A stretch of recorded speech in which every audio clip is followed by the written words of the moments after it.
Good evening, students. Today we discuss about the IUPAC naming of aldehyde and ketones. In the last video, we discussed about the IUPAC naming of haloalkanes and haloarenes. जैसा हमने general functional groups की video में पढ़ा था कि जो aldehydes होते हैं उनका जो जनरल फॉर्मूला होता है वो होता है हमारे पास RC डबल बॉन्ड OH, यानी कि कार्बन है वो डबली बॉन्डेड रहता है ऑक्सीजन के साथ। एक वैलेंसी पे कोई भी हाइड्रोकार्बन चेन होती है और दूसरी वैलेंसी पे हाइड्रोजन होता है। ऐसे कंपाउंड्स को जनरली हम बोलते हैं एल्डिहाइड्स। और अगर कीटोन्स की बात करें तो कीटोन्स में होता है हमारे पास RC double bond OR-। Carbon की दो वैलेंसीज पे डबली बॉन्डेड ऑक्सीजन रहता है और बाकी जो दो वैलेंसी हैं उन पे कोई भी हाइड्रोकार्बन चेन हो सकती है। दूसरी कंडीशन है कि आपके पास जो हाइड्रोकार्बन चेन्स लगी हुई हैं R एंड R-, वो दोनों सेम भी हो सकती हैं और डिफरेंट भी हो सकती हैं। ये जनरल आइडेंटिफिकेशन रहता है एल्डिहाइड और कीटोन्स का। तो सबसे पहले हम अगर हम बात करें एल्डिहाइड्स की, तो एल्डिहाइड का जो IUPAC नेमिंग होती है, IUPAC नेमिंग के लिए हम यूज़ करते हैं कि यहाँ हमारे पास जो डबली बॉन्डेड ऑक्सीजन कार्बन है ऑक्सीजन के साथ, उस कार्बन के साथ साथ हाइड्रोकार्बन चेन में कितने कार्बन प्रेजेंट हैं, तो उसके लिए जनरली हम यूज़ करते हैं एल्केन। अब ये जो C डबल बॉन्ड OH जो एल्डिहाइड ग्रुप है, इस एल्डिहाइड ग्रुप के लिए हम जनरली सफिक्स यूज़ करते हैं एल। तो यहाँ एल को होता है वो हमारे पास वर्ड रूट है कि भाई हमारी जो कार्बन चेन है उसमें कितने कार्बन प्रेजेंट हैं। एन है वो हमारे पास प्राइमरी सफिक्स होता है और जो एल है वो होता है हमारे पास सेकेंडरी सफिक्स। अब बात आती है कि जहाँ हमारे पास दो वावल आ जाते हैं तो ये जो नाम है ये ऐड होने के बाद हो जाता है एल्केनल। जैसे आपके पास एक सिंपल सा एग्जांपल लें तो आपके पास है CH3C डबल बॉन्ड OH, और इससे भी सिंपल एक और एग्जांपल है HC डबल बॉन्ड OH, एक कार्बन का एल्डिहाइड। अब इसके लिए अगर हम इसकी IUPAC नेमिंग करेंगे तो इसमें एक कार्बन है तो एल्क में हमारे पास आ जाएगा मिथेनल, मिथेनल। अब कई बार एक, दो या तीन कार्बन तक के कंपाउंड्स का जनरली IUPAC नेम पूछ लिया, IUPAC नेम के साथ साथ कई बार कॉमन नेम भी डिस्कस कर लिया जाता है, कई बार क्वेश्चंस में पूछ लिया जाता है। तो यहाँ जो हमारे पास कॉमन नेम की बात है, तो जो एल्डिहाइड का कॉमन नेम है वो डेराइव किया गया है by common name of carboxylic acid. जो कार्बोक्सिलिक एसिड फंक्शनल ग्रुप होता है उसके कॉमन नेम से इसको ड्राइव किया गया है। अब जनरली कार्बोक्सिलिक एसिड में एक कार्बन के कार्बोक्सिलिक एसिड को बोला जाता है फॉर्मिक एसिड। ऐसे ही हमारे पास अगर एक कार्बन का एल्डिहाइड है तो इस एल्डिहाइड का जो कॉमन नेम होगा वो हो जाएगा फॉर्मेल्डिहाइड। ऐसे ही हमारे पास दो कार्बन का अगर एल्डिहाइड ग्रुप है तो उसका IUPAC नेम हो जाएगा, दो कार्बन के लिए यूज करेंगे इथेनल, इथेनल। और ऐसे ही अगर हम इथेनल की कॉमन नेमिंग की बात करें तो इसको बोलते हैं एसीटेल्डिहाइड,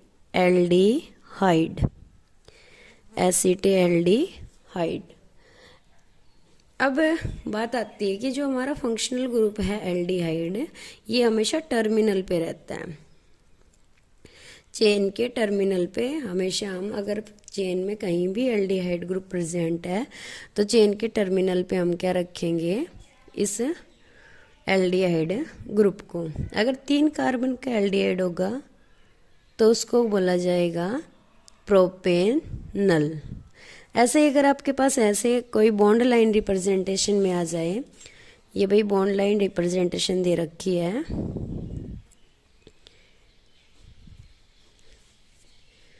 अब यहाँ कार्बन्स प्रेजेंट हैं, टोटल 3 कार्बन है। 3 कार्बन के लिए हम यूज करेंगे प्रोप, सिंगल बॉन्ड के लिए एन और फिर एल्डिहाइड के लिए अल, तो इसका नाम हो गया प्रोपेनल। ऐसे ही एक और बॉन्ड लाइन एग्जाम्पल करते हैं। जैसे हमको एक बॉन्ड लाइन स्ट्रक्चर दे रखी है कुछ इस तरीके से, और यहाँ टर्मिनल पे आपको दे रखा डबल बॉन्ड ओ, और यहाँ इस कार्बन के पास है डबल बॉन्ड, यानी कि एक हमारे पास से एल्कीन है। तो इसका अगर हम नाम लिखेंगे तो टोटली हम पहले सभी कॉर्नर्स पे कार्बन मेंशन कर देते हैं। टोटल यहाँ हमारे पास 5 कार्बन्स प्रेजेंट हैं। अब नंबरिंग करेंगे तो नंबरिंग इस तरीके से करेंगे कि जो एल्डिहाइड वाला कार्बन है, इस कार्बन को फर्स्ट नंबरिंग दी जाएगी। तो नंबरिंग हो जाएगी 1 2 3 4 5। अब इसका नाम हो जाएगा 5 के लिए पेंट, सिंगल डबल बॉन्ड है 3rd कार्बन के पास, तो इसका नाम हो जाएगा पेंट 3 in 1 एल। ये हो जाएगा पेंट 3 in 1 एल। ऐसे ही अगर यहाँ हमारे पास एक ब्रांच लग जाए,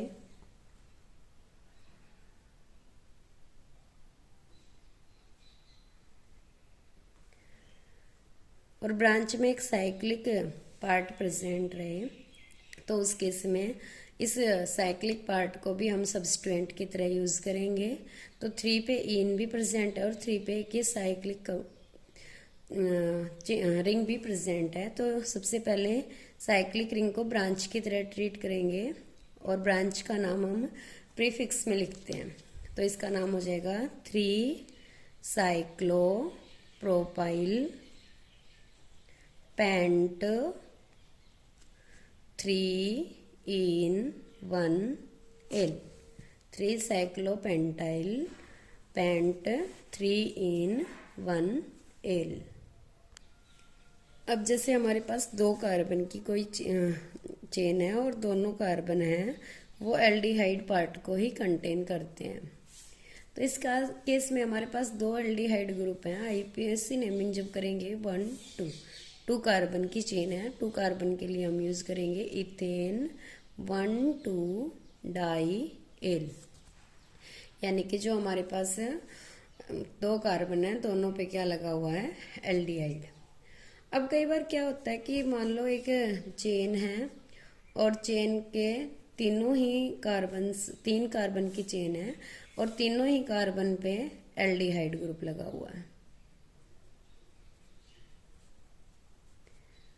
अब उस केस में हम अगर जनरली लॉन्गेस्ट चेन सिलेक्ट करेंगे तो हमारे पास 5 कार्बन की चेन सिलेक्ट होती है, लेकिन इस केस में 2 जो एल्डिहाइड हैं उनको तो हम यूज कर रहे हैं, एक एल्डिहाइड ग्रुप को यूज चेन में नहीं कर पा रहे हैं। तो जहाँ ऐसा केस अराइज रहेगा कि भाई जहाँ एक एल्डिहाइड ग्रुप बचता है और बाकी सभी एल्डिहाइड किसी चेन का पार्ट है, उस केस में हम यहाँ इन एल्डिहाइड ग्रुप्स को चेन में कंटेन नहीं करेंगे। फिर हमारे पास चेन हो जाएगी 3 मेंबर्स की और नंबरिंग इस तरीके से करेंगे 1 2 3, और 3 के लिए हम यूज करेंगे प्रोप एन। अब ये जो कार्बन है जो चेन में यूज नहीं हो रही है तो इसके लिए हम यूज करेंगे कार्बे एल्डिहाइड, तो ऐसे इसका नाम हो जाएगा प्रोपेन 1 2 3 कार्बे ट्राई कार्बे एल्डिहाइड। ऐसे ही अगर 4 कार्बन की कोई चेन आ जाए और उस पे भी एल्डिहाइड ग्रुप लगे हुए हों चारों ही, तो उस केस में भी हमारे पास यही हो जाएगा सेम केस कि वहाँ भी हम 4 कार्बन की ही चेन लेंगे और उसका नाम हो जाएगा ब्यूटेन 1,2,3,4 टेट्रा कार्बे एल्डिहाइड। ऐसे ही अगर हमारे पास कोई रिंग आ जाए और रिंग के अंदर रिंग के साथ डायरेक्ट अगर यूज अटैच हो एल्डिहाइड ग्रुप, तो उस केस में भी हम इसको एक सब्स्टिट्यूएंट की तरह यूज करेंगे और ये हमारा क्या रहेगा, एक फंक्शनल ग्रुप। तो इसका नाम हो जाएगा हमारे पास 1-साइक्लोपेंटाइल। वैसे एक पे ही है तो 1 लगाना ज़्यादा जरूरी नहीं है, हम सीधा भी लिख सकते हैं साइक्लोपेंटाइल कार्बे एल्डिहाइड। ऐसे अगर हमारे पास 5 मेंबर की रिंग हो और उसके ऊपर CH2CHO लगा हुआ हो, तो उसका नाम हो जाएगा, इस केस में हमें नंबरिंग करनी पड़ेगी 1 2। 2 पे हमारे पास क्या अटैच है, साइक्लोपेंटाइल। और 2 कार्बन की चेन है तो इसका नाम हो जाएगा इथेनल। तो ऐसे इस कंपाउंड का नाम हो गया 2-साइक्लोपेंटाइल इथेनल। अब मान लो कोई रिंग है और रिंग के ऊपर भी ब्रांचिंग हो रखी है, जैसे हमारे पास कुछ 5 मेंबर की ही रिंग है, रिंग पे हमारे पास एक CHO ग्रुप लगा हुआ है, दूसरी साइड यहाँ एक और ब्रांच कर रखी है, इसके साथ साथ एक Br भी लगा रखा है। तो यहाँ इस ब्रांच का मतलब है यहाँ पे 2 कार्बन का ब्रांच लगी हुई है। तो यहाँ हम नंबरिंग करेंगे कि एल्डिहाइड जिस पार्ट पे लगा हुआ है उसको नंबरिंग 1 2 3। 1 पे एल्डिहाइड है, 2 पे ब्रोमो है और 3 पे इथेन ग्रुप लगा हुआ है।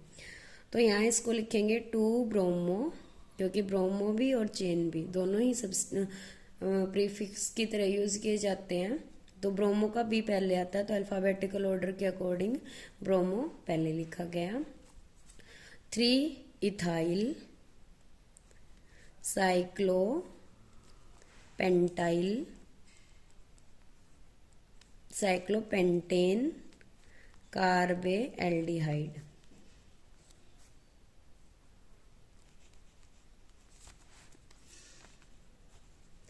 ऐसे इस कॉम्प्लेक्स का नाम हो जाएगा 2 bromo 3 pentyl ethyl cyclopentane कार्बे aldehyde.